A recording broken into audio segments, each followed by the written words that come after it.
Okay, so early in this movie, as George and Harold are writing these comics, when Harold adds in the dolphins, he says, I really didn't know, I, I really couldn't tell whether or not to know if if that was, what does he say? If that was good ridiculous or bad ridiculous. Those are actually kind of my sentiments. Either way, I refuse to believe that this movie made me smile at all. We just saw Captain Underpants, the first epic movie, Yeah. and And, honestly, I mean, at first I was thinking this movie has the audacity to call itself epic, but actually, first epic movie, it actually doesn't seem all that far-fetched that this might be a prequel to that Jason Friedberg and Seltzer movie. I guess Except, well, there's yeah, actually some good this, jokes. This actually does have some good jokes in it, unlike that movie. yeah, a few. Most of it was just slapstick, and I gotta say, I honestly am kind of a sucker for slapstick. I mean, Tom and Jerry is my favorite cartoon show, so Tom and Jerry's pretty good. yeah, and yes, so, yeah, I don't know exactly how to feel. I mean, I didn't hate it because I mean, I laughed, and so I'm not gonna hate a movie that makes me laugh, but gall, I didn't want to laugh because what I was seeing was just completely infantile, and Well, yeah, it's based on a silly book series. What do you want? oh yeah, Which I grew up with. I don't think you did, but yeah, I did. I grew I up with never these did. books, and I really love the books. And still today, even though I don't. It's been a really long time since I've read them. I think I still have them somewhere, but I haven't read them in a long time, and I still quite remember them fondly. So that's why I was actually looking for when I heard that this movie was coming out, a Captain Underpants movie. I was really, and that DreamWorks was going to do it. I was actually really looking forward to it. I thought it could be a lot of fun, and for the most part, yeah, I thought this was pretty good. Not like the greatest animated film of all time, like it, but it's in terms of I thought it was really funny, and I loved the animation too. Like it had this mixture of both. The Not, animation actually looks a lot like the Peanuts movie, and it's not Blue Sky Studios doing this. it's As a kind of matter of the fact, mix of the mix. It's kind of that mix of 2D and 3D that Disney still has yet to do, except for in that one short.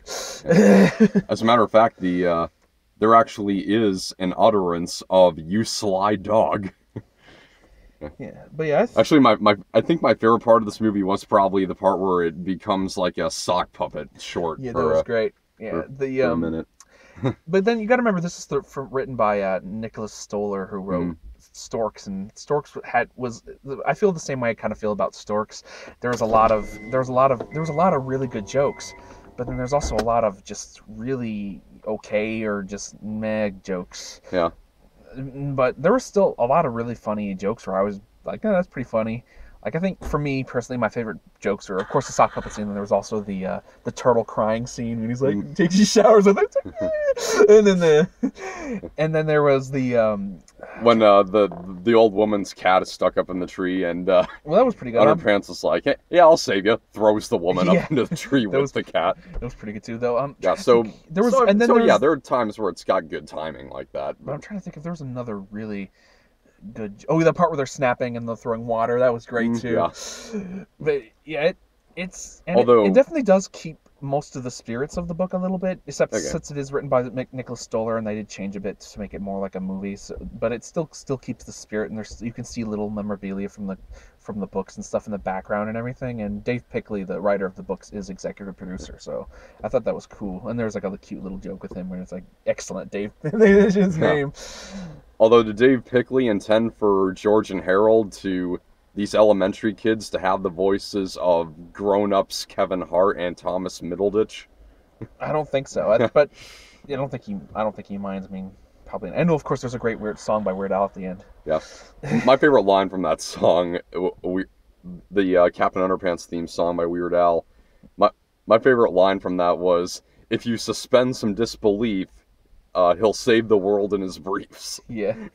Wait, there are a lot of good jokes. I remember the movie even made fun of itself a bit how ridiculous it is because Yeah. it is because even the books too are ridiculous. I mean, they're like, I mean, they're not, I mean, they're ridiculous. I mean, they're about a man who these two boys who have to save the world from, because it's mainly just George and Harold who save the world. Captain Underpants is mainly just kind of like, it kind of bumbles like an idiot, and they have to save the world. Though he does help because he eventually does get superpowers, and like not in the way it happens in this. Like in this is he gets powers by the villain and by dropping into like the toilet, but in the books it's much different, and it's not until like the fourth book. This is kind of an amalgamation of actually the first couple books, because the first book is just called Captain Underpants, and it's basically just they hypnotize their teacher. He runs around acting like an idiot, and they're trying to stop him and turn him back into trying to get him back to school, and then they do, of course, eventually. But of course he still turns back into Captain Underpants. And the second one is when the villain from this one actually shows up, and they actually start fighting villains. Except at that point, Captain Underpants doesn't have any villains. And then they also add the third book a bit, the one with the evil toilets that say "yum yum, eat 'em up." They did that too at the end a bit. Yeah.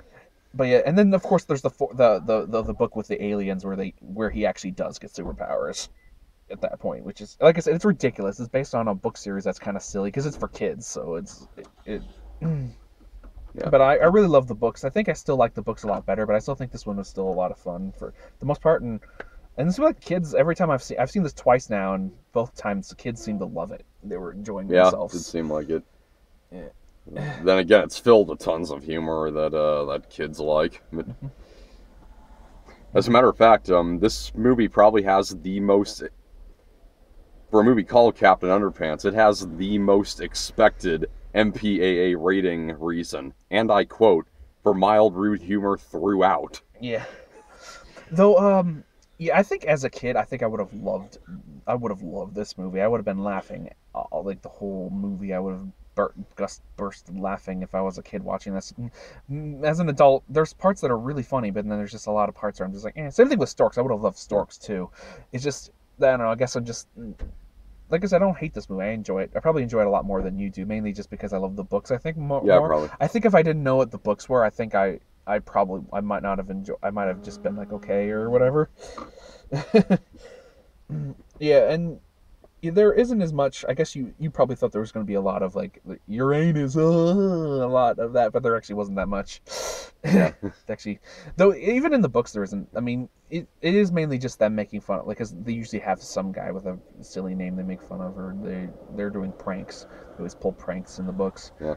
And even the evil the one kid who can't laugh, he's in the books too. He's the Tattletale kid. Oh yeah, I imagine so. Yeah. Though I really liked. I think my favorite. I really liked. Ed Helms was really good as the Principal Yeah, that's Crump, true. and Captain Underpants. And I also thought what's his name? Nick Kroll. Nick Kroll was great as Professor Poopy Pants. I thought he was really fun. I thought he was a really entertaining villain, actually, and he had some very funny lines here or there. Nick Kroll so far in most of his movies I've enjoyed, except for, well, saying his character was okay. But and he was, I liked him in Sausage Party as the villain. But, So, despite the fact that I smiled more at this, actually a lot more than I did at The Boss Baby, and there's still a lot of other big flaws with this movie. For one thing, it's got pretty poor storytelling. I mean, yeah, I do like, agree that one part where they get separated because like the part where they get separated, it doesn't make sense because here's the thing, the way that Captain Underpants snaps back into Principal Crump is just when he gets squirted or just with water, and then the kids can just snap their fingers and he's back to being Captain Underpants. And so in the scene where, it starts raining. Snap, not just the kids, anyone can snap. Yeah, even himself at one point. Because in the books, actually a lot of the times where he becomes Captain Underpants is because some idiot accidentally snaps their fingers for some reason, Yeah. because I think because the first book literally, from what I remember, it literally ends with him like talking to somebody and someone accidentally snaps their fingers, and then he just runs off like, oh, here we go again. Yeah. But so when it starts raining, he's unable to turn back, of course, because water's pouring on him repeatedly. Yeah. But then he splits them up indoors. It's not like the sprinklers are also going off in there. Yeah, I know. Yeah, there's a really pointless it's just separations. they could have cut that out and then just ended with Poopy Pants showing up. It's just that I think the reason why, because they wanted a down moment, and I just think it was that part was really stupid, because it's like I said, it's Nicholas Stoller is not that great of a writer. He can write some good humor, but his storytelling's a little off sometimes. Get the film he wrote and directed, Get Him to the Greek, is not that great. It has some funny jokes, and then the story is just not very good. Because if this was written, I think, by someone else better, who maybe it was him and someone else who could have helped a bit, I think it could have come off a little better there. But keep going. Sorry, you had some more points you wanted to make. I think the other point I wanted to make is that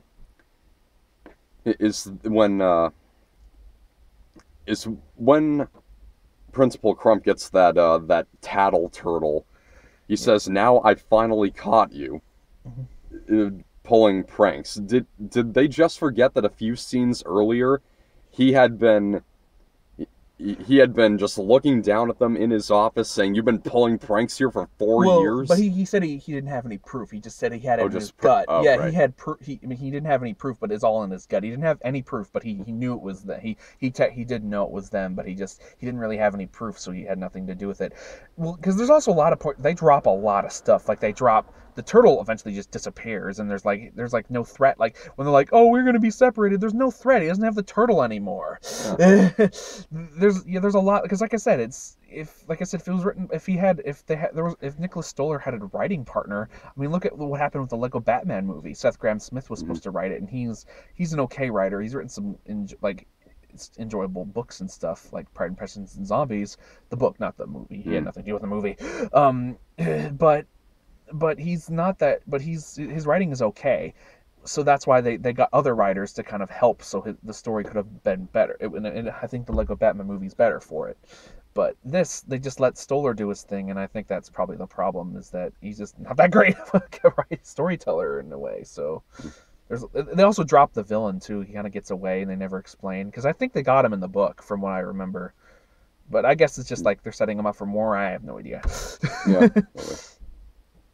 I think there's a couple other stuff, a little small stuff they dropped out. It was like also the same thing with there's kind of like a romance between between Crump, Captain Underpants, and this one lady. They both like her. I would have liked to seen a bit more of that if they were going to go for that. They should have done a little bit more. Instead, they just kind of sidelined it for most of the film, and they brought it up a couple points.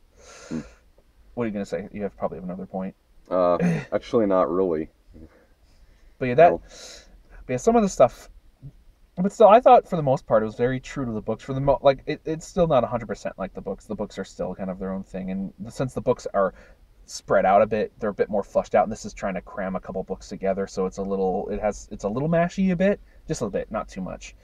They still find a way to make it its own film, but I don't know. For the most part, I thought it was pretty good. I think it's mainly just because I'm a big fan of the books, and I don't know. I might have still liked it even if I haven't read the books. I never read the books. But I definitely think this is definitely a much more enjoyable time than the Boss Baby. Because even though I gave the Boss Baby wasn't with you. I just kind of gave a short review on the comment section. I still didn't really like that movie. I still wouldn't. It's not a film I'm just like I would recommend it. Like, you need to go take your kids to that movie. I just like, I mean, unless of course you think your kids would enjoy it or whatever. I don't really care.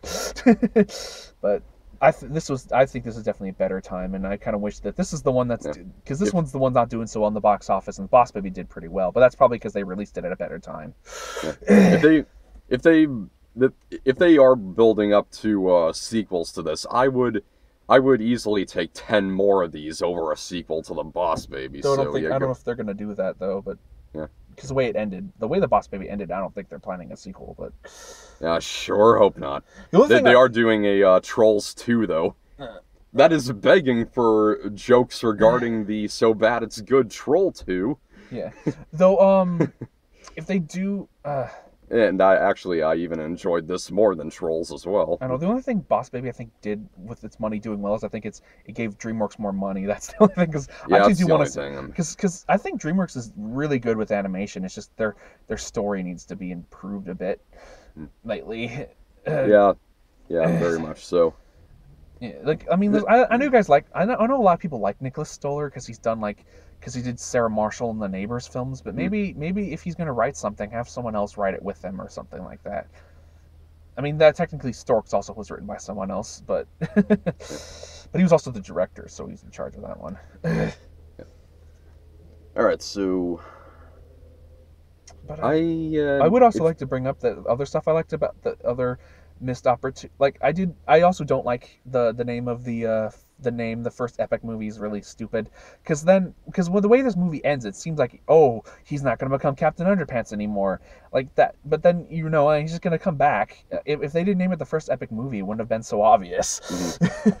It's just and also I think they had a missed opportunity with the teachers because the teachers also hate Harold and George because they've written all these books about them that are treat them like they're awful. Like Yeah, I'd like to go kind of more like into the middle school worst years of my life. yeah, especially because these teachers seem really interesting and funny too. Like they have some really funny moments, and even some of them are voiced by comedians I really like. Like one of the monotone teachers was voiced by Brian Posehn, who's a comedian.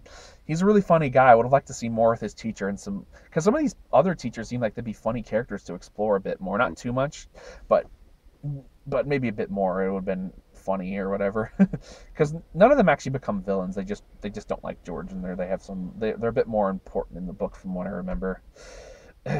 But yeah, none of that. It's just they usually fight someone else. Like and and that those are mainly my problems. All right, so I'd say if you want to go to a 90-minute long slapstick cartoon, yeah, sure, go for it. Otherwise, unless you're high as a kite, this isn't an 86% movie, though.